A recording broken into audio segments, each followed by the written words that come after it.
नमस्कार साथियों, स्वागत है आपका हमारे online YouTube platform DS education में। मैं हूं दिनेश साहू। तो हमारी एसएससी जीके जीएस 2025 के लिए जो सीरीज चल रही थी, इसको हम आगे कंटिन्यू करते हैं। आज हमारा 6th लेक्चर होने वाला है। 5 लेक्चर ऑलरेडी हमने कंप्लीट कर लिए हैं, तो वो 5 लेक्चर आप ज़रूर देख लीजिए, आपके अपकमिंग एग्जाम के लिए बहुत ही इंपॉर्टेंट है। तो खासतौर पर जीके जीएस और इसमें भी जो स्टैटिक जीके वाला पार्ट होता है, एसएससी के एग्जाम्स में जिन टॉपिक्स का सबसे ज़्यादा वेटेज होता है, ऐसे टॉपिक हम यहाँ पर डिस्कस कर रहे हैं। तो आप इस सीरीज़ को फॉलो ज़रूर करिए, बहुत बेनिफिट मिलेगा आपको इससे। और प्रीवियस लेक्चर आप ज़रूर देखिए। टॉपिक को स्टार्ट करने से पहले अपडेट दे देता हूँ कि यदि आपको इस टॉपिक की पीडीएफ चाहिए तो बिल्कुल फ्री में आपको हमारी एप्लीकेशन से इसकी पीडीएफ मिल जाएगी। आपको हमारी एप्लीकेशन को डाउनलोड करना है। लिंक मैंने डिस्क्रिप्शन बॉक्स में दे रखी है। इसके अलावा जो हमारा कमेंट बॉक्स होता है वहाँ पर भी मैं पिन कर दूंगा, तो वहाँ से आप हमारी एप्लीकेशन को डाउनलोड करिए। गूगल प्ले स्टोर या फिर ऐप स्टोर से आप इसको डाउनलोड कर सकते हैं। पीडीएफ वाले फ़ोल्डर में आपको जाना है। पीडीएफ के बाद आप एसएससी 2025 के फ़ोल्डर में जाओगे तो ये सारी पीडीएफ आप डाउनलोड कर सकते हो फ्री ऑफ कॉस्ट, ठीक है। डिफरेंट फाउंडेशन कोर्स भी चेकआउट कर सकते हो। इसके अलावा अभी जो खासतौर पर एसएससी एस्पिरेंट हैं, तो आप हमारी ये एसएससी की सीरीज़ ज़रूर फॉलो करिए। इसमें अभी 5 लेक्चर हो गए हैं। 6th हमारा ये लेक्चर है, ठीक है। ये 5 लेक्चर आप देख सकते हैं, स्पोर्ट्स से रिलेटेड है, आर्ट एंड कल्चर से रिलेटेड है, रिवर्स हमने डिस्कस किए हैं, है ना। आर्ट एंड कल्चर का एक सेपरेट वीडियो है। जो भी प्रमुख आर्टिकल्स वगैरह होते हैं, पार्ट होते हैं, वो हमने एक डिस्कस किया है। पॉलिटी का एक टॉपिक है, ठीक है। इसके अलावा लगातार हमारी चैनल पर करंट अफेयर के वीडियोज़ भी आ रहे हैं, जैसे कि स्पोर्ट्स करंट अफेयर, पिछले लगभग 10 महीने का स्पोर्ट्स करंट अफेयर यहाँ पर वीडियो आया है। अपॉइंटमेंट्स या फिर नियुक्तियाँ, ओके, पुरस्कार सम्मान या फिर अवार्ड एंड ऑनर, पिछले 6 महीने का करंट अफेयर आपको हमारे चैनल पर मिल जाएगा। तो ये करंट अफेयर की जो प्लेलिस्ट है इसको भी फॉलो करिए। लगातार हमारे यहाँ पर वीडियोज़ आ रहे हैं, इनको आप चेकआउट भी कर सकते हैं। बहुत ही अच्छा कंटेंट हम यहाँ पर आपको डिलीवर कर रहे हैं। इसके अलावा आप और भी टॉपिक पढ़ना चाहते हैं तो आप हमारी ज्योग्राफी की प्लेलिस्ट फॉलो कर सकते हैं, पॉलिटी की प्लेलिस्ट फॉलो कर सकते हैं। तो यहाँ पर आपको डिफरेंट वीडियोस मिल जाएंगे, राइट। चलिए सीधे हम टॉपिक को स्टार्ट करते हैं और पहला क्वेश्चन जो है इसको हम डिस्कस करते हैं।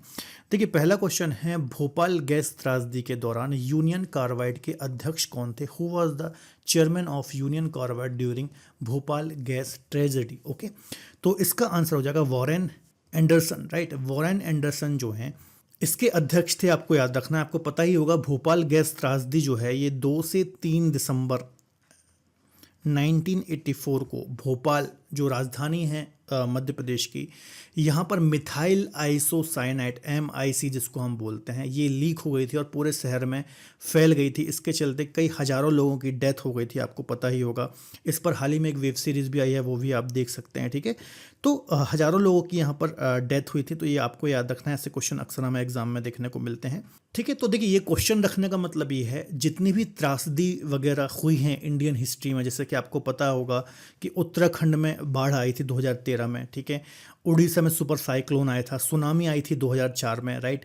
मुंबई में हमला हुआ था इसके अलावा अभी हाल ही में कोविड-19 महामारी आई थी। तो ऐसी जो त्रासदी आई हैं इंडियन हिस्ट्री में, कुछ चुनिंदा ही हैं जो बड़ी बड़ी त्रासदी हैं। इनको आप जरूर पढ़ें। स्टैटिक जीके के अंदर अक्सर एसएससी ऐसे क्वेश्चन पूछता रहता है ना। अभी आगे मैं आपको पूरा डिस्कस कराऊंगा, तो इसके बारे में याद रखिएगा कि भोपाल गैस त्रासदी जो है इसकी डेट भी कई बार पूछ लेता है। और कौन सी गैस लीक हुई थी? तो मिथाइल आइसोसाइनाइड गैस लीक हुई थी। और इसके अध्यक्ष कौन थे? वॉरेन एंडरसन थे, आपको याद रखना है, ठीक है। यहाँ पर डिटेल रख रखी है मैंने, इसको थोड़ा सा पढ़ लेते हैं। तो 2 से 3 दिसंबर को भोपाल में, जो कि कैपिटल है मध्य प्रदेश की, यहाँ पर यूनियन कार्बाइड इंडिया लिमिटेड, एक कीटनाशक संयंत्र ना जिसमें फर्टिलाइजर बनाए जाते हैं, उर्वरक बनाए जाते हैं। तो यहाँ पर 40 टन से अधिक मिथाइल आइसोसाइनाइड C2H3NO इसका रिसाव हो गया था और एक बहुत बड़ी त्रासदी थी। इतिहास में दर्ज सबसे खतरनाक रासायनिक दुर्घटना में से एक है, ओके। इसमें आँखों और फेफड़ों में सूजन हो जाती थी जब ये गैस आपके शरीर में जाती थी, है ना। इससे प्रजनन, स्वास्थ्य समस्याएं, मनोवैज्ञानिक समस्याएं भी आम थी, है ना।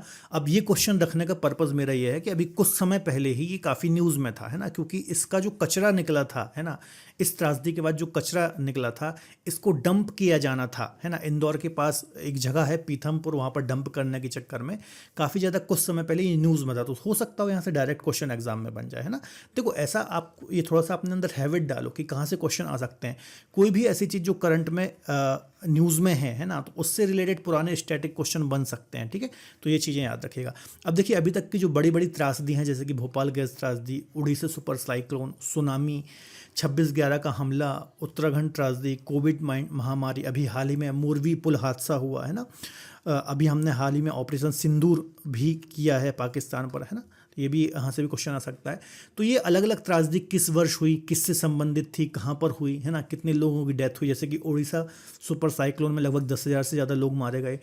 सुनामी जब आई थी, है ना, तो यहाँ पर लगभग 12,000 से ज़्यादा लोग यहाँ पर मारे गए थे 2004 में, ठीक है। साउथ इंडिया में खासतौर पर तमिलनाडु वगैरह, आंध्र प्रदेश वगैरह, ईस्टर्न कोस्ट काफ़ी से प्रभावित हुआ था। 26/11 का आतंकी हमला था, मुंबई में हुआ था, ठीक है, ये बात याद रखना है। उत्तराखंड की बात करें तो आपको पता ही होगा, बाढ़ आई थी, बादल फटने के कारण 5,000 से ज़्यादा लोग इससे प्रभावित हुए थे या फिर मारे गए थे, और कई लोग यहाँ पर बेघर हो गए थे और बहुत ज़्यादा प्रभावित हुई थी। कोविड महामारी के बारे में आपको पता है, वो कोविड-19 यहाँ से क्वेश्चन आना मतलब कहीं ना कहीं आता ही रहता है क्वेश्चन यहाँ पर, ठीक है। तो ऐसी जो घटनाएं रही हैं ये थोड़ा आप दिमाग में रखें, अक्सर क्वेश्चन एग्जाम में आते हैं। अगला क्वेश्चन है, ऑपरेशन विजय निम्नलिखित में से किस युद्ध से संबंधित है? Operation Vijay is related to which of the following war, है ना, तो बहुत फेमस है, अक्सर एग्जाम में क्वेश्चन आता रहता है। तो कारगिल वॉर जो कि भारत और पाकिस्तान के मध्य हुई थी, है ना, इंडिया और पाकिस्तान के बीच में हुई थी, आपको पता ही होगा 99 के टाइम पर। तो ऑपरेशन विजय इंडियन आर्मी के द्वारा चलाया गया था पाकिस्तान के विरुद्ध, आपको ये सारी चीज़ें पता ही होंगी, है ना।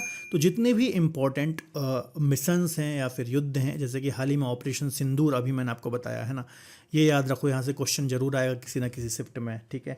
इसी प्रकार के कुछ ऑपरेशन रहे हैं, जैसे कि ऑपरेशन पोलो आपने सुना होगा, है ना, ऑपरेशन पोलो आपने सुना होगा। हैदराबाद राज्य का जब हमने मतलब जब इंटीग्रेशन चल रहा था इंडिया का, है ना, तो हैदराबाद राज्य को मिलाने के लिए हमने ऑपरेशन पोलो चलाया था। ऑपरेशन मेघदूत आपने सुना होगा, कई बार मैंने ज्योग्राफी में ये आपको पढ़ाया है। ऑपरेशन मेघदूत ये 1984 में चलाया गया था, सियाचिन ग्लेशियर में जब घुसपैठ कर ली थी पाकिस्तानी सेना ने, तो यहाँ पर चलाया गया था। ऑपरेशन ब्लू स्टार आपने सुना होगा, है ना, ट्राइडेंट सुना होगा, है ना। तो ऐसे कुछ इंपॉर्टेंट जो मतलब कुछ ऑपरेशन रहे हैं इंडियन आर्मी के द्वारा या इंडिया के द्वारा, है ना। हाल ही में बहुत सारी युद्ध की सिचुएशन चल रही हैं, तो हमारे भारत ने या फिर हमारे देश ने उन देशों से भारतीयों को निकालने के लिए बहुत सारे ऑपरेशन चलाए। जैसे आपको पता होगा अभी ईरान और इजराइल के बीच में कॉन्फ्लिक्ट चल रहा था, तो हमने ईरान से लोगों को निकाला। जब रशिया और यूक्रेन वॉर चल रही थी तो वहाँ से हमने लोगों को निकाला था। तो ये करंट अफेयर के अंतर्गत चीज़ें आती, तो ऐसी चीज़ें जरूर पढ़ करके जाएँ, यहाँ से क्वेश्चन एग्जाम में देखने को मिलते हैं, ठीक है। तो कुछ अन्य ऑपरेशन की बात करें तो ऑपरेशन पोलो 1948 हैदराबाद राज्य को भारत संघ में शामिल करने के लिए चलाया गया था, ठीक है, एक गुप्त ऑपरेशन था। ऑपरेशन मेघदूत काफ़ी इंपॉर्टेंट है, 1984 में इंडियन आर्मी के द्वारा यहाँ पर चलाया गया था, याद रखिएगा। सियाचिन ग्लेशियर से खदेड़ा था हमने। सियाचिन ग्लेशियर आपको पता होगा कि सबसे ऊंची हाईएस्ट बैटल फील्ड है या फिर विश्व का सबसे ऊंचा युद्ध स्थल है।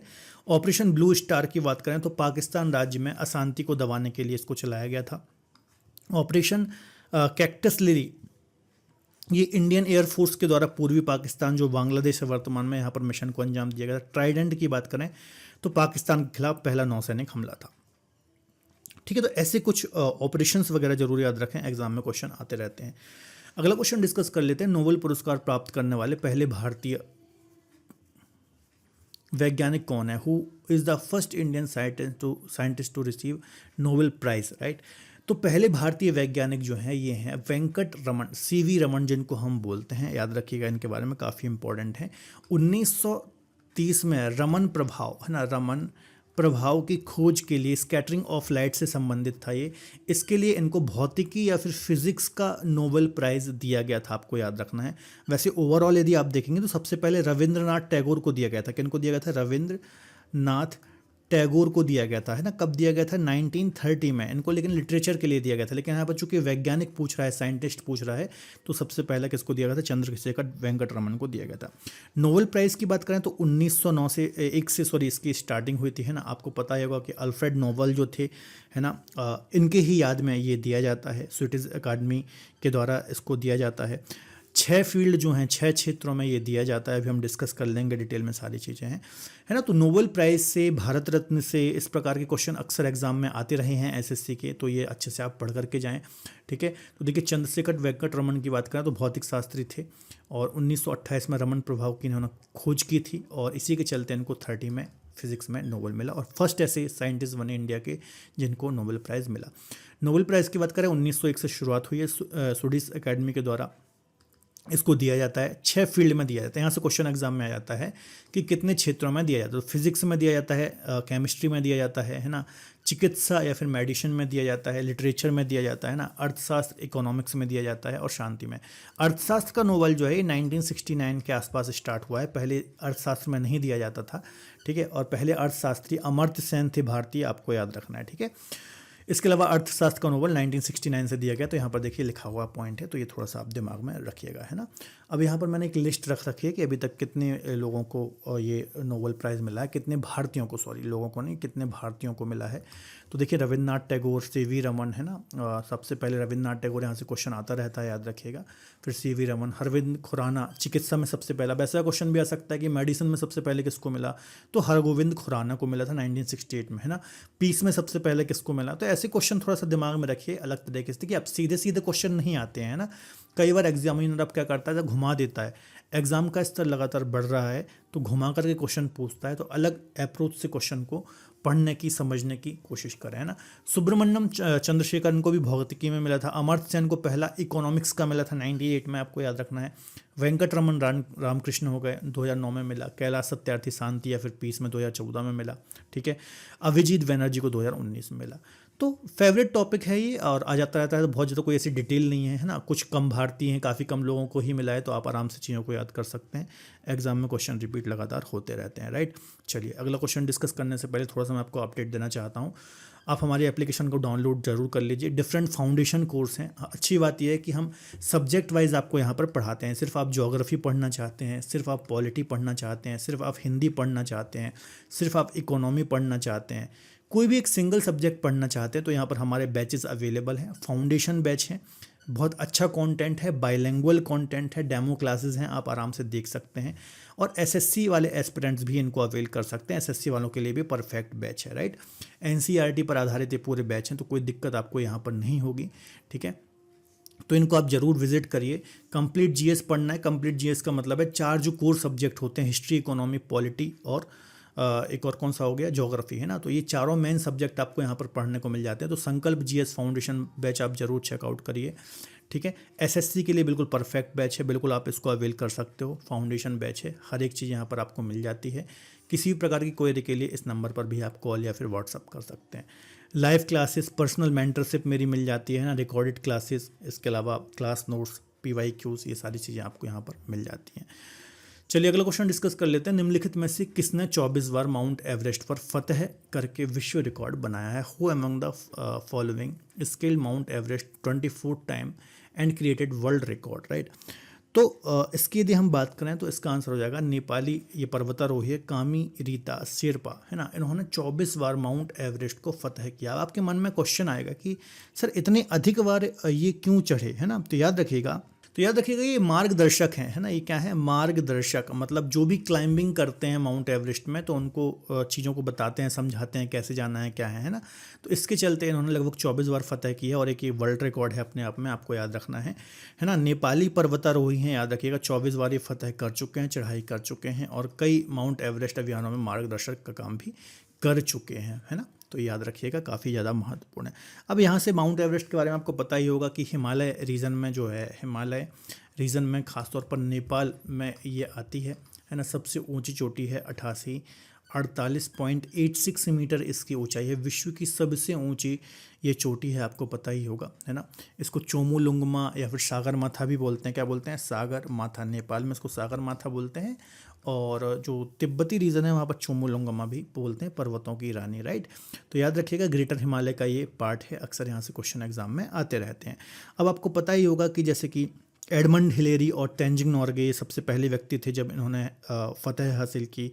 जुंको तवई जापान की पहली महिला थी जो सबसे पहले जिन्होंने फतह हासिल की, ठीक है। तो याद रखिएगा। तो माउंट एवरेस्ट की यदि हम बात करें तो 88.86 मीटर हाइट है, याद रखिएगा, बहुत इंपॉर्टेंट है। एडमंड हिलेरी, तेंजिंग नोर्गे, है ना, ये पहले व्यक्ति थे जिन्होंने इसमें फतह हासिल की थी। जुंको तवई पहली महिला थी जिन्होंने फतह हासिल की थी 1975 में। भारत की ओर से विछेंद्री पॉल थी जो कि 1984 में उन्होंने फतह हासिल की। तो ये सारी डिटेल याद रखिएगा, बहुत इंपॉर्टेंट है। क्वेश्चन लगातार यहाँ से एग्जाम में आते रहते हैं। ठीक है, इसके अलावा देखिए हाल ही में आप पढ़ते होंगे करंट अफेयर में कि बहुत सारी हमारी भारत की बेटियां हैं जो लगातार जो विश्व की सबसे ऊंची चोटियां हैं उन पर फतेह हासिल करती रहती हैं, और करंट अफेयर में भी ये अपडेट आती रहती हैं चीज़ें, तो इनको भी आप जरूर पढ़ें, यहाँ से भी क्वेश्चन एग्जाम में आते हैं। अगला क्वेश्चन है, निम्नलिखित में से कौन सा भारत में सबसे बड़ा स्लम क्षेत्र है? विच of the following is the largest slum area in India? है ना, स्लम आपको पता होगा कि बहुत सारे जो बड़ी बड़ी सिटीज़ होती हैं वहाँ पर बीच में बेस सिटी में ऐसे स्लम या फिर झुग्गी झोपड़ी के एक बड़े क्षेत्र होते हैं जिनको हम स्लम बोलते हैं, राइट। तो आपको पता ही होगा भारत में जो धारावी है ना, मुंबई में, ये सबसे बड़ी स्लम है, आपको याद रखना है ना। और यहाँ पर यदि आप देखोगे तो कच्चे मकान हैं, झुग्गी झोपड़ियाँ हैं और एक बहुत डेंस पॉपुलेटेड रीजन है, आपको याद रखना है। और इसकी स्थापना जो है 1884 के समय पर हुई थी, याद रखना, जब ब्रिटिश उपनिवेश यहाँ पर था, आपको याद रखना है, राइट। ऐसी और भी बहुत सारी कुछ झुग्गी झोपड़ियाँ हैं जो काफ़ी फेमस है, जिसकी यहाँ पर हम पहले डिटेल डिस्कस कर लेते हैं। मुंबई महाराष्ट्र में है, दुनिया की सबसे बड़ी झुग्गी झोपड़ियों बस्तियों में से एक है धारावी, आपको याद रखना है। 1984 में इसकी फाउंडेशन हुई थी। अत्यधिक आबादी वाला रीजन है, बहुत कम क्षेत्र में बहुत ज़्यादा लोग रहते हैं, तो सबसे डेंस पॉपुलेटेड एरिया में ये आता है। इनमें कमज़ोर निर्माण गुणवत्ता, अक्सर गरीबी के नीचे घनी आबादी की आवास इकाइयाँ हमें यहाँ पर देखने को मिलती हैं। अब कुछ और यदि हम ऐसे झुग्गी झोपड़ियों की बात करें तो एक है नौची कुंभम झुग्गी झोपड़ियों की बस्ती चेन्नई में है, एक भलसवा झुग्गी झोपड़ियों की बस्ती दिल्ली में है, एक बसंती झुग्गी झोपड़ी बस्ती कोलकाता में है, राइट। तो ये थोड़ा सा आपको दिमाग में रखना है कि कहाँ कहाँ पर ये हैं, और ख़ासतौर पर धारावी तो सबसे बड़ी है, तो ये आपको याद रखनी है। ऐसे क्वेश्चन भी एग्जाम में आ जाते हैं। बिल्कुल जो मैंने यहाँ पर पिक किए हैं यूनिक क्वेश्चन है, और मैं आपको बताना चाह रहा हूँ कि कैसे क्वेश्चन भी एग्जाम में आ जाते हैं, तो ये थोड़ा सा आपको याद रखना, आपके जीके के लिए भी काफ़ी अच्छे क्वेश्चन है ये, है ना।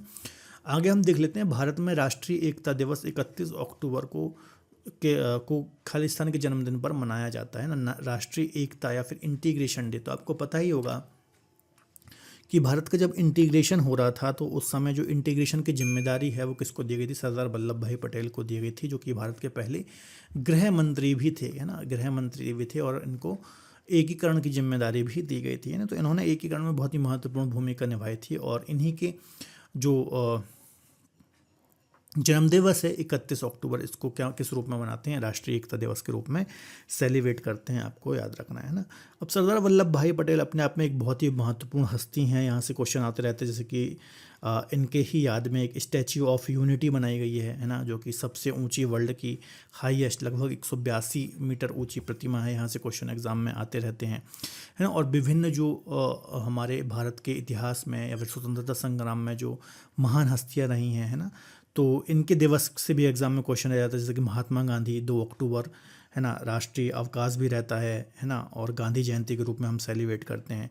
सरदार वल्लभ भाई पटेल हमने डिस्कस कर लिया, एकता दिवस मनाते हैं ना। जवाहरलाल नेहरू का जो दिन है इसको हम बाल दिवस के रूप में सेलिब्रेट करते हैं। महात्मा गांधी की जब डेथ हुई थी, है ना, 30 जनवरी, इसको हम शहीद दिवस के रूप में सेलिब्रेट करते हैं। अटल बिहारी वाजपेयी का जो जन्मदिन है उसको हम सुशासन दिवस या फिर गुड गवर्नेंस डे के रूप में सेलिब्रेट करते हैं। तो ऐसे क्वेश्चन अक्सर आते रहते हैं, थोड़ा सा आप दिमाग में रखिएगा। तो सरदार वल्लभ भाई पटेल भारत के पहले उप प्रधानमंत्री और गृह मंत्री थे। राष्ट्रीय एकता दिवस 31 अक्टूबर 2014 को शुरू हुआ था। स्टैच्यू ऑफ यूनिटी 31 अक्टूबर 2018 को अनावरण किया गया था।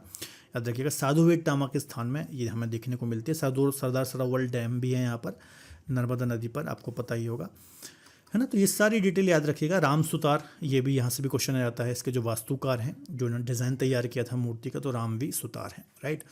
अब देखिए, महात्मा गांधी जयंती सेलिब्रेट करते हैं 2 अक्टूबर को, है ना। राष्ट्रीय अवकाश भी होता है, अहिंसा का प्रतीक माना जाता है। लाल बहादुर शास्त्री 2 अक्टूबर सेम डे है। जय जवान जय किसान, भारत के प्रधानमंत्री रहे हैं। जवाहरलाल नेहरू 14 नवंबर को बाल दिवस के रूप में सेलिब्रेट करते हैं। भीमराव अम्बेडकर हो ही गया, है ना, संविधान के निर्माता हैं। महात्मा गांधी के जब डेथ हुई थी 23 जनवरी को, तो इसको हम शहीद दिवस के रूप में सेलिब्रेट करते हैं। अटल बिहारी वाजपेयी भारत के फॉर्मर प्राइम मिनिस्टर रहे हैं, सुशासन डे के रूप में सेलिब्रेट करते हैं। गुड गवर्नेंस डे 25 दिसंबर। अब्दुल कलाम जी 15 अक्टूबर, है ना, तो इसको हम युवा प्रेरणा दिवस के रूप में सेलिब्रेट करते हैं। अभी अभी मनाना स्टार्ट किया है हमने पराक्रम दिवस, है ना, सुभाष चंद्र बोस, तो 23 जनवरी को हम सेलिब्रेट करते हैं। सद्भावना दिवस राजीव गांधी 20 अगस्त, है ना। तो ये कुछ ऐसे डेज़ हैं और कुछ महापुरुष हैं या फिर महान व्यक्तित्व हैं जिनकी याद में हम इनको सेलिब्रेट करते हैं, तो ये थोड़ा सा दिमाग में रखिएगा, बहुत ही ज़्यादा महत्वपूर्ण है। आगे बात कर लेते हैं अहिल्या किले का निर्माण 18वीं शताब्दी में किस नदी के तट पर किया गया। Ahilya fort was constructed in the 18th century on the bank of which river, है ना। तो नर्मदा नदी के किनारे पर आपको महेश्वर देखने को मिलता है। महेश्वर, है ना, महेश्वर एक प्लेस है, जगह है। और महेश्वर का जो घाट है ये काफ़ी फेमस है, आपको पता होना चाहिए। बहुत सारी मूवीज़ की शूटिंग भी यहाँ पर हुई है ना। और यहाँ पर ही अहिल्याबाई का किला हमें देखने को मिलता है, जो कि होलकर वंश, है ना, होलकर वंश से संबंधित थी। इंदौर रीजन में, मालवा रीजन में, इंदौर के आसपास का रीजन जो है ये पूरा होलकर वंश का रहा है, आपको पता ही होगा। तो नर्मदा नदी के किनारे ये देखने को मिलता है ना। नर्मदा नदी की बात करें तो ज्योग्राफी में कई बार मैंने पढ़ा रखा है कि अमरकंटक रीजन से इसका ओरिजिन होता है ना। और पश्चिम की ओर बहने वाली सबसे बड़ी नदी है, भ्रंश घाटी में बहती है ना। नॉर्थ में आप देखोगे विंध्य है, साउथ में आप देखोगे सतपुड़ा है, 1312 किलोमीटर इसकी लेंथ है। रिफ्ट वैली या फिर भ्रंश घाटी में ये प्रवाहित होती है ना। तो ये सारी चीज़ें आपको पता होना चाहिए। जस्ट अ मिनट, थोड़ा हम डिटेल डिस्कस कर लेते हैं। तो महेश्वर है, ये एमपी के अंतर्गत आता है, याद रखिएगा। 18वीं शताब्दी में बनाया गया था रानी अहिल्याबाई होलकर के द्वारा। महारानी अहिल्याबाई होलकर ने 65 से 96 तक यहाँ शासन किया। उनके वंशज इंदौर के अंतिम महाराजा राजा के बेटे थे। प्रिंस रिचर्ड होलकर ने अपने घर में अनोखे अतिथि के निवास के रूप में इसको बदल दिया था, है ना। तो ये कुछ जनरल सी डिटेल है, याद रखिएगा। अब भारत में जो पूरी हिस्ट्री में जो कुछ फीमेल या फिर जो महिलाएं शासिका रही हैं, इनके बारे में हम थोड़ा डिस्कस कर लेते हैं। जैसे आपको पता होगा रजिया सुल्तान के बारे में, है ना, रजिया सुल्तान, है ना, रजिया सुल्तान के बारे में पता होगा। भारत की पहली महिला शासिका ये रही हैं, मुस्लिम महिला शासिका रही हैं, है ना। दिल्ली सल्तनत में इल्तुतमिश की बेटी थी। रानी लक्ष्मीबाई के बारे में आपने सुना होगा, है ना। अंग्रेज़ों से लड़ते हुए इन्होंने अपनी जान न्यौछावर कर दी थी। झांसी की रानी के नाम से जाना जाता है। दुर्गावती के बारे में आपने सुना होगा, गोंडवाना जबलपुर रीजन में गोंडवाना शासिका रही हैं ये। बेगम हजरत महल, ठीक है। तो इनको हम एक बार डिस्कस कर लेते हैं। देखिए, रजिया सुल्तान है, ठीक है, दिल्ली सल्तनत में थी और भारत की पहली मुस्लिम शासिका। यहाँ से डायरेक्ट क्वेश्चन एग्जाम में आ जाता है। गुलाम वंश या फिर मामलुक वंश की के अंतर्गत थी, इल्तुतमिश की बेटी थी। अहिल्याबाई होलकर की बात करें तो इंदौर मालवा से इनका संबंध था, होलकर वंश से इनका संबंध था। रानी लक्ष्मीबाई की बात करूं, झांसी की रानी थी। रानी दुर्गावती की बात करूं, गोंडवाना की रानी थी, गोंड वंश की। बेगम हजरत महल की बात करूं तो अवध की रानी थी ये, अवध खानदान की, है ना। तो यहाँ पर सारी डिटेल भी मैंने रख दी है। देखिए, बहुत ही मेहनत लगती है बच्चों ऐसे कंटेंट को प्रिपेयर करने में, है ना, डिटेल निकालने में काफ़ी ज़्यादा मेहनत लगती है। पूरी टीम की हेल्प लगती है, कई घंटों लग जाते हैं। तो व्यूज़ बहुत कम आ रहे हैं, है ना। मैंने आपको बताया था यदि आप अच्छे से सपोर्ट करेंगे तो हम पूरे 20 वीडियो कंप्लीट करेंगे। यदि आप सपोर्ट नहीं करेंगे तो फिर हम 10 वीडियो में स्टॉप कर देंगे इसको, है ना। क्योंकि आपका सपोर्ट बहुत आवश्यक है, क्योंकि उससे ही हमें काम करने का मोटिवेशन मिलता है। तो आप इतना अच्छा कंटेंट मैं आपको बिल्कुल फ्री में दे रहा हूँ, पीडीएफ फ्री में दे रहा हूँ, तो आपका थोड़ा सा इतना फ़र्ज़ बनता है ना। फीस तो मैं आपसे कुछ ले नहीं रहा, तो इसको आप कम से कम शेयर करिए ताकि व्यूज़ थोड़ा सा गेन हो और भी लोगों तक ये कंटेंट पहुँचे। आप वीडियो में कमेंट भी नहीं करते हैं, तो वीडियो में आप कमेंट ज़रूर करें, है ना। इससे हमें क्या मिलेगा, मोटिवेशन मिलेगा। थोड़ा सा आप सपोर्ट ज़रूर करें, राइट। चलिए अगला क्वेश्चन डिस्कस कर लेते हैं। निम्नलिखित में से कौन भारत रत्न से सम्मानित होने वाले पहले गैर भारतीय हैं। Who among the following is the first non Indian to awarded Bharat Ratna. ठीक है, तो अच्छा क्वेश्चन है। इसका आंसर हो जाएगा खान अब्दुल गफ्फार खान। ठीक है, अब्दुल गफ्फार खान जो है ये पहले नॉन इंडियन या फिर गैर भारतीय रहे हैं जिनको भारत रत्न से सम्मानित किया गया था। इनको 1987 में, याद रखेगा, भारत रत्न से सम्मानित किया गया था। पेशावर पाकिस्तान से इनका संबंध था, है ना। और काफ़ी महान राजनेता रहे हैं, खासतौर पर जो बलूचिस्तान रीजन है पाकिस्तान का, है ना, तो उस रीजन के काफ़ी महान नेता ये रहे हैं। इनको सीमांत गांधी भी बोला जाता है क्योंकि गांधी जी को ये काफ़ी ज़्यादा फॉलो भी करते थे। ठीक है, तो याद रखिएगा, काफ़ी ज़्यादा महत्वपूर्ण है। तो 87 में इनको इस रत्न से सम्मानित किया गया। पाकिस्तान से संबंध था, महान राजनेता रहे हैं, सीमांत गांधी भी इनको बोला जाता है। तो ये सारी डिटेल दिमाग में रख लीजिएगा, आपके लिए ही ये डिटेल है। भारत रत्न की बात करूं तो यहाँ से क्वेश्चन एग्जाम में आते ही रहते हैं। जितनी भी महान शख्सियत हैं, किसको कब भारत रत्न मिला, है ना, ये जरूर याद रखें। सर्वोच्च नागरिक पुरस्कार है ना, सबसे बड़ा सिविलियन, हाईएस्ट सिविलियन अवार्ड है। यह पुरस्कार राष्ट्रीय सेवाओं के लिए प्रदान किया जाता है। यहाँ पर कला, चिकित्सा, विज्ञान, सार्वजनिक सेवा, खेल, ये सारी चीज़ें इसमें शामिल होती हैं, आपको याद रखना है। ठीक है, सबसे पहले 1954 में सर्वपल्ली राधाकृष्णन को ये प्रदान किया गया था, है ना। मतलब एक साथ 3 लोगों को प्रदान किया गया था, चंद्रशेखर वेंकटरमन, चक्रवर्ती राजगोपालाचार्य और राधाकृष्ण। लेकिन सबसे पहले जिनको मिला था वो थे सर्वपल्ली राधाकृष्णन। ठीक है, याद रखिएगा। मरणोपरांत भारत रत्न सबसे सम्मानित होने वाले जो पहले व्यक्ति थे वो थे लाल बहादुर शास्त्री 1966 में। यहाँ से भी क्वेश्चन डायरेक्ट एग्जाम में आ जाता है। पहले खिलाड़ी जो इस रत्न से सम्मानित हुए वो थे सचिन तेंदुलकर। ठीक है, तो ये कुछ की पॉइंट मैंने डिस्कस कराए हैं। बाकी आपको ये होमवर्क ही मान के चलिए कि जितने भी प्रमुख हस्तियां हैं जैसे कि लता मंगेशकर हो गई या फिर जितने भी इम्पोर्टेंट पर्सनालिटीज़ हैं कि इनको कब भारत रत्न से सम्मानित किया गया, इसको आप थोड़ा सा दिमाग में रखिए। आगे बात कर लेते हैं, मिल्कमैन ऑफ इंडिया किसे कहा जाता है? Who known as milkman of India, है ना, मिल्कमैन। तो आपको पता होगा फ्लड, है ना, फ्लड,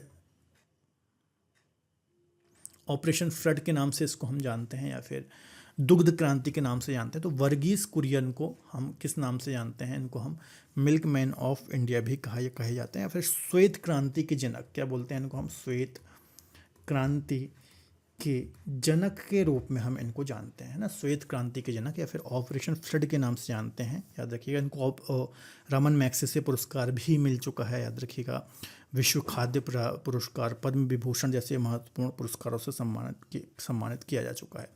तो ये क्वेश्चन रखने का मतलब ये है, जितने भी ऑपरेशन आए, जैसे कि हरित क्रांति आपको पता ही होगा, है ना, हरित क्रांति, है ना, MS स्वामीनाथन हमारे भारत में हरित क्रांति के जो जनक हैं, है ना, father of green revolution in India जो हैं, है ना, किसको जानते हैं हम?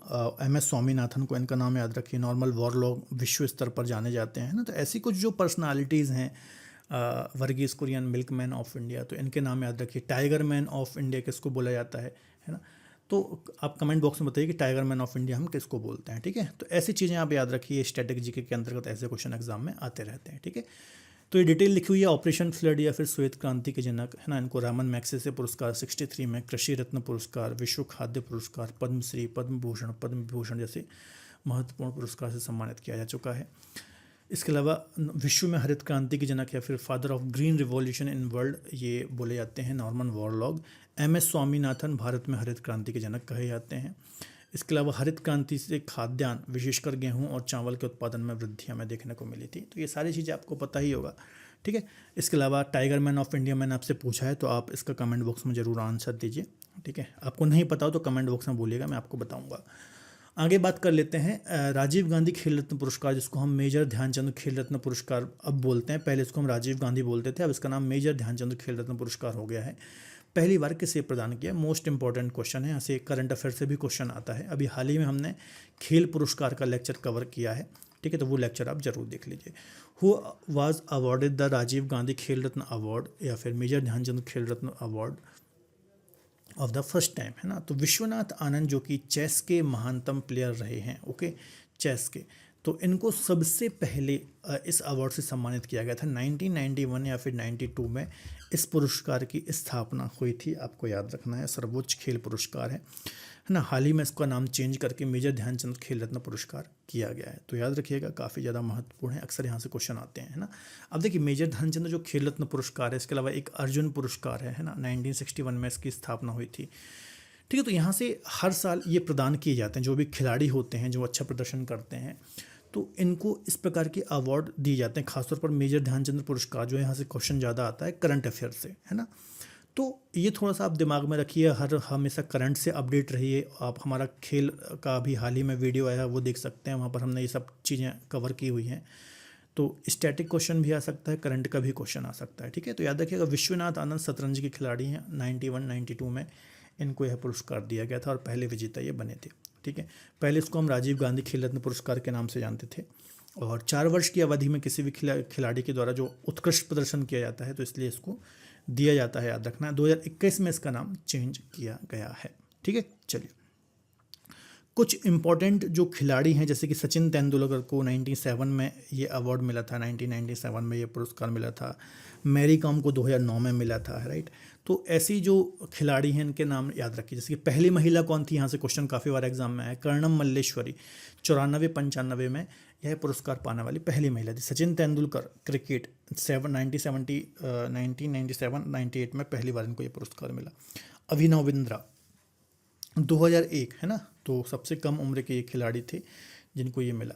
पंकज आडवाणी 2005 विलियर्ड स्नूकर के लिए मिला। 2009 में मैरी कॉम को मिला। रानी रामपाल, है ना। और हाल ही में जो भी मिलते रहते हैं वो आप करंट अफेयर से अपडेट रही, कैसा भी क्वेश्चन एग्जाम में आ जाता है।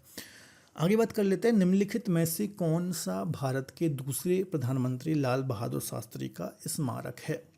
ठीक है, इसको हम डिस्कस कर लेते हैं। तो लाल बहादुर शास्त्री के स्मारक की बात करें तो ये भारत के दूसरे प्रधानमंत्री थे, आपको पता ही होगा। तो इनका जो स्मारक है इसको हम विजय घाट के नाम से जानते हैं। ठीक है, भारत के दूसरे प्रधानमंत्री रहे हैं और इनकी जो डेथ है वो ताशकंद में हुई थी। यहाँ से भी क्वेश्चन एग्जाम में आ जाता है, ताशकंद, है ना। अब आप बताइए कि ये कहाँ की कैपिटल है, ताशकंद, है ना। इसका आप मतलब कहाँ पर है ये प्लेस, आप इसका आंसर कमेंट बॉक्स में दीजिए। ठीक है, तो याद रखिएगा, जय जवान जय किसान का नारा इन्होंने दिया था, है ना। और दिल्ली में ये स्थित है विजय घाट, है ना। तो ये सारी डिटेल याद रखिएगा। इसके अलावा कुछ अन्य जो पर्सनालिटीज़ हैं, जो स्वतंत्रता सेनानी हैं, राजनेता हैं, इनकी जो अलग अलग समाधि स्थल हैं, है ना, इनका क्या नाम है। जैसे कि महात्मा गांधी का आपको पता होगा, है ना, राजघाट। राजघाट किसकी समाधि स्थल है, महात्मा गांधी की, राइट। इसी प्रकार से इंदिरा गांधी की शक्ति स्थल है, राजीव गांधी की वीर भूमि है ना। राजेंद्र प्रसाद का महाप्रयाण घाट है। और यदि हम बात करें भीमराव अंबेडकर, इसको हम चैत्र भूमि बोलते हैं। ठीक है, तो ये ऐसे क्वेश्चन एग्जाम में आते रहते हैं। आपके लिए मैंने ये पूरी लिस्ट निकाल दी है। यहाँ पर लाल बहादुर शास्त्री की डिटेल अभी मैंने आपको डिस्कस कराई। सेकंड प्राइम मिनिस्टर थे, छठे गृह मंत्री थे, जय जवान जय किसान का नारा दिया था, विजय घाट के नाम से जानते हैं, और दिल्ली में। ठीक है, तो देखिए महात्मा गांधी की यदि हम बात करें राजघाट के नाम से जानते हैं। जवाहरलाल नेहरू की बात करें शांतिवन। ठीक है, इंदिरा गांधी शक्ति स्थल, राजीव गांधी वीर भूमि, लाल बहादुर शास्त्री विजय घाट, राजेंद्र प्रसाद महाप्रयाण घाट, भीमराव अंबेडकर चैत्र भूमि, अटल बिहारी वाजपेयी सदैव अटल, है ना, मोरारजी देसाई अभय घाट, गुलजारी लाल नंदा नारायण घाट, चंद्रशेखर एकता स्थल, और चरण सिंह किसान घाट, है ना। तो ये सारी डिटेल याद रखिएगा। अब जैसे कुछ अलग अलग जगह पर, जैसे कि राजेंद्र प्रसाद की जो समाधि स्थल है पटना बिहार में है, भीमराव अंबेडकर की मुंबई में है, बाकी सब दिल्ली में है। तो इन दोनों को थोड़ा अलग से याद कर लीजिए। यहाँ पर प्लेस भी पूछा जा सकता है कहाँ पर है ना, तो ये थोड़ा सा दिमाग में रख लीजिएगा, काफ़ी महत्वपूर्ण है। आगे बात कर लेते हैं, भारत में किस स्थान को काला पानी के नाम से भी जाना जाता है। Which place in India was known as Kala Pani. तो आपको पता ही होगा, अंडमान निकोबार द्वीप समूह, जो कि विश्व में हमारे भारत में बंगाल की खाड़ी में स्थित एक द्वीप समूह है। तो यहाँ पर एक सेल्युलर जेल है ना, सेल्युलर जेल है जहाँ पर कैदियों को, या फिर भारत के खासतौर पर जो स्वतंत्रता सेनानी थे उनको रखा जाता था, काफ़ी अत्याचार उन पर किया जाता था। तो इसको यहाँ पर जो सेल्युलर जेल थी, है ना, तो उसको काला पानी की सज़ा बोली जाती थी, है ना। तो इसी के नाम पर इसको बोला जाता है, आपको याद रखना है। ठीक है, तो सेल्युलर जेल कहाँ पर थी, अंडमान निकोबार द्वीप समूह पर थी। औपनिवेश जब ब्रिटिशर्स थे यहाँ पर, तो उनके टाइम पर ही थी। और काफ़ी ज़्यादा जुल्म किया जाता था जो भी यहाँ पर रखे जाते थे, खासतौर पर हमारे स्वतंत्रता सेनानियों को रखा जाता था। जैसे कि बटुकेश्वर दत्त यहाँ पर रहे, वीर सावरकर यहाँ पर रहे, दीवान सिंह काले पानी यहाँ पर रहे, फजल ए हक खराबावादी यहाँ पर रहे, योगेंद्र शुक्ल यहाँ पर रहे, भाई परमानंद रहे, शादान चंदन चटर्जी सहित और भी बहुत सारे सैकड़ों यहाँ पर स्वतंत्रता सेनानी रहे हैं जिनको यहाँ पर सजा हुई, और काफ़ी ज़्यादा जुल्म अंग्रेजों के द्वारा यहाँ पर किया जाता था। चलिए अगला क्वेश्चन डिस्कस कर लेते हैं। नई दिल्ली में इंडिया गेट को किस वास्तुकार ने डिज़ाइन किया था। Which architect has design India gate in new Delhi. Okay, तो इसका आंसर हो जाएगा, आप सभी को पता ही होगा, काफ़ी फेवरेट क्वेश्चन है एग्जाम का। तो एडविन लुटियंस जो है ये एक ब्रिटिश वास्तुकार थे, आर्किटेक्ट थे, जिन्होंने भारत में बहुत सारे जो अलग अलग स्ट्रक्चर हैं, जैसे कि राष्ट्रपति भवन जो अभी आप देखते हो, इंडिया गेट जो देखते हो, इन सभी की डिज़ाइन बनाई थी, आपको याद रखना है। ठीक है, तो ये एक अंग्रेज वास्तुकार था जो विशेष रूप से नई दिल्ली की योजना बनाने के लिए जाने जाते हैं। और यहाँ पर वायसराय हाउस, जो कि अब राष्ट्रपति भवन के नाम से जानते हैं, इंडिया गेट, इन सभी डिज़ाइन के लिए फेमस है। लुटियंस को सबसे महान ब्रिटिश शिल्पकार वास्तुकार भी बोला जाता है, आपको याद रखना है। इसके अलावा यहाँ से कई बार क्वेश्चन आता है, ली कर्बूजियर जिन्होंने चंडीगढ़ शहर की योजना बनाई थी, व्यवस्थित योजना बनाई थी, है ना, ये एक स्विस फ्रेंच वास्तुकार थे। और इन्होंने हमारे जो पहले प्रधानमंत्री थे जवाहरलाल नेहरू, इनके सपनों का शहर कहा जाता है चंडीगढ़, है ना।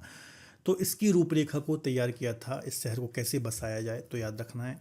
तो याद रखिएगा, ली कर्बूजियर ने पूरा इसकी योजना बनाई थी, इस शहर को बसाने की योजना बनाई थी, है ना।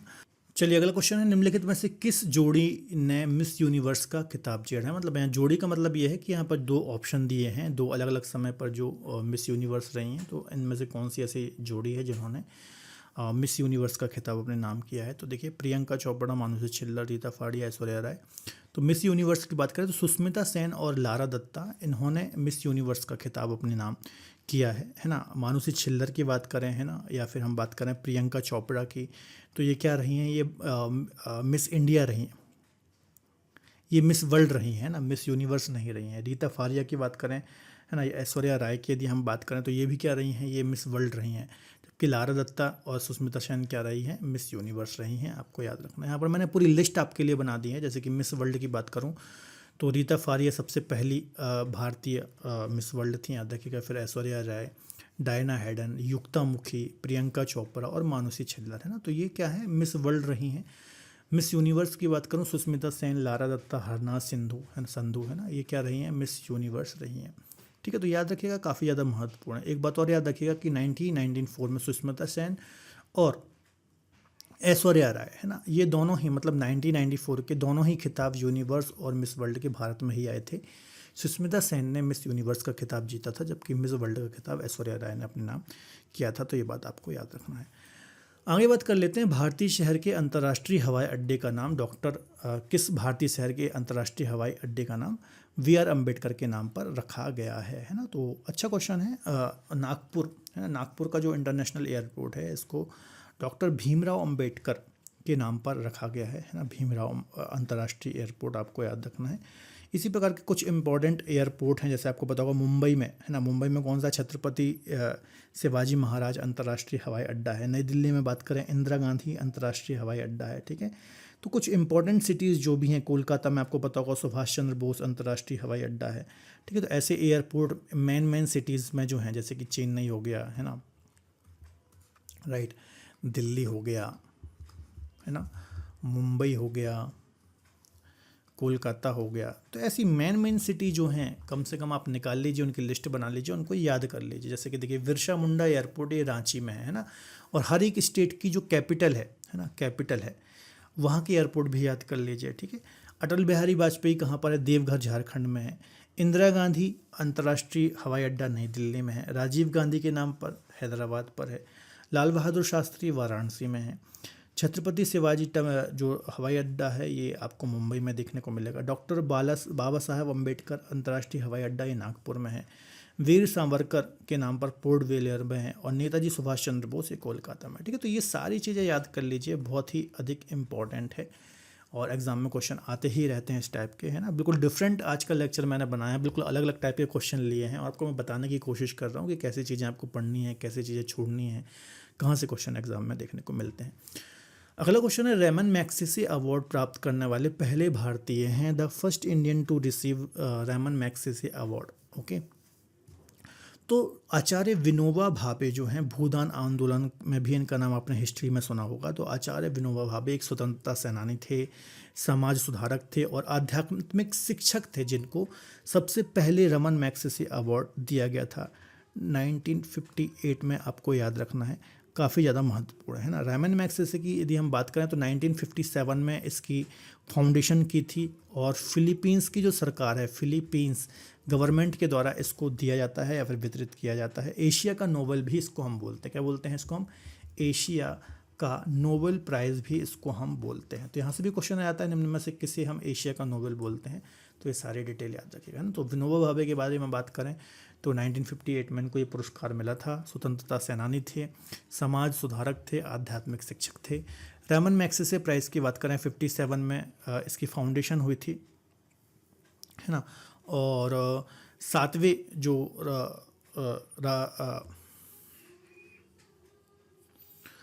फिलीपींस के जो 7वें राष्ट्रपति से रेमन मैग्सेसे, इनकी ही याद में ये दिया जाता है। इसे एशिया का नोबेल भी कहा जाता है। ठीक है, तो ये सारी डिटेल याद रखिएगा, बहुत ही ज़्यादा महत्वपूर्ण है, इम्पॉर्टेंट है। ठीक है, रेमन मैग्सेसे पुरस्कार अभी तक किन किन भारतीयों को मिला है तो एक बार देख लेते हैं। वर्गीस कुरियन को अभी हमने डिस्कस किया था 63 में, जयप्रकाश नारायण को 65 में, MS स्वामीनाथन को 71 में, किरण बेदी को 94 में, रवीश कुमार को 2019 में, है ना। तो ये थोड़ा डिटेल याद रख लीजिएगा, ऐसे क्वेश्चन अक्सर एग्जाम में आते हैं, है ना, कि किन हस्तियों को कब मिला है। तो ये थोड़ा दिमाग में रखिएगा, बहुत इंपॉर्टेंट है। आगे बात कर लेते हैं, विश्व जनसंख्या दिवस कब मनाया जाता है। When is world population day celebrated. तो 11 जुलाई का जो दिन होता है, इस दिन हम विश्व जनसंख्या दिवस या फिर वर्ल्ड पॉपुलेशन डे सेलिब्रेट करते हैं। इसको आप ऐसा भी याद कर सकते हो कि एक और एक जब लगातार ऐसे लोग जुड़ते हैं तो क्या होता है, एक और एक 11 होता है ना, तो लगातार एक एक लोग जुड़ते रहते हैं, तो इससे क्या बढ़ती है, जनसंख्या बढ़ती है। तो एक और एक 11, ऐसे आप याद कर सकते हो कि 11 जुलाई को विश्व जनसंख्या दिवस हम मनाते हैं। इसके अलावा जितने भी इंपॉर्टेंट डे हैं, आपको क्या करना है, हर एक मंथ, 12 मंथ होते हैं, हर मंथ से आप देखोगे तो कहीं 5 निकलेंगे, कहीं 4 निकलेंगे, कहीं 6 भी निकलेंगे। तो एवरेज 5 डे आपको निकालना है, और 12 पंचे 60, लगभग 60, 50 से 60 डे आप याद कर लीजिए। यहाँ से ही क्वेश्चन बार बार रिपीट होते हैं, ठीक है, और इनको ही आपको याद करना है, राइट। तो याद रखिएगा, विश्व जनसंख्या दिवस की बात करें तो 1989 में इसकी फाउंडेशन की गई थी। कब? 1989 में इसकी स्थापना की गई थी। और कुछ महत्वपूर्ण डेज की बात करें तो यहाँ पर कुछ ही लिखे हैं मैंने, ज़्यादा लिस्ट लंबी नहीं बनाई है, इसको आप पढ़ सकते हैं क्योंकि बहुत ज़्यादा हो जाते। 3 मई, 31 मई, 20 जुलाई और 31 अक्टूबर को, है ना। 3 मई को हम विश्व प्रेस स्वतंत्रता दिवस मनाते हैं। 31 मई को हम विश्व तंबाकू दिवस मनाते हैं। 20 जुलाई को चंद्रमा दिवस मनाते हैं, है ना, अंतर्राष्ट्रीय। और 31 अक्टूबर को विश्व शहर दिवस के रूप में भी सेलिब्रेट करते हैं। चलिए आगे बात कर लेते हैं। भारतीय वायुसेना की स्थापना कब हुई थी? When was Indian air force established, है ना। तो 1932 याद रखिएगा। 8 अक्टूबर जो है, इस दिन हम वायुसेना दिवस भी मनाते हैं 8 अक्टूबर को। तो इसी दिन वायुसेना या फिर एयरफोर्स की स्थापना हुई थी, इंडियन एयरफोर्स की स्थापना हुई थी। यदि हम नेवी की बात करें कि हमारी नेवी की फाउंडेशन कब हुई, स्थापना कब हुई, तो 26 जनवरी याद रखिएगा 1950 को हुई थी नेवी की स्थापना। और इंडियन आर्मी की बात करें, इंडियन आर्मी की स्थापना तो काफ़ी पहले हो गई थी, 1 अप्रैल, है ना, 1 अप्रैल 1985, सॉरी 1895, उल्टा बोल दिया मैंने, 1895 को इसकी स्थापना हुई थी, है ना। तो ये कुछ चीज़ें आपको याद रखना है। यदि वायुसेना की बात करें तो इसके जो पहले वायुसेना अध्यक्ष थे सुब्रतो मुखर्जी थे। कौन थे?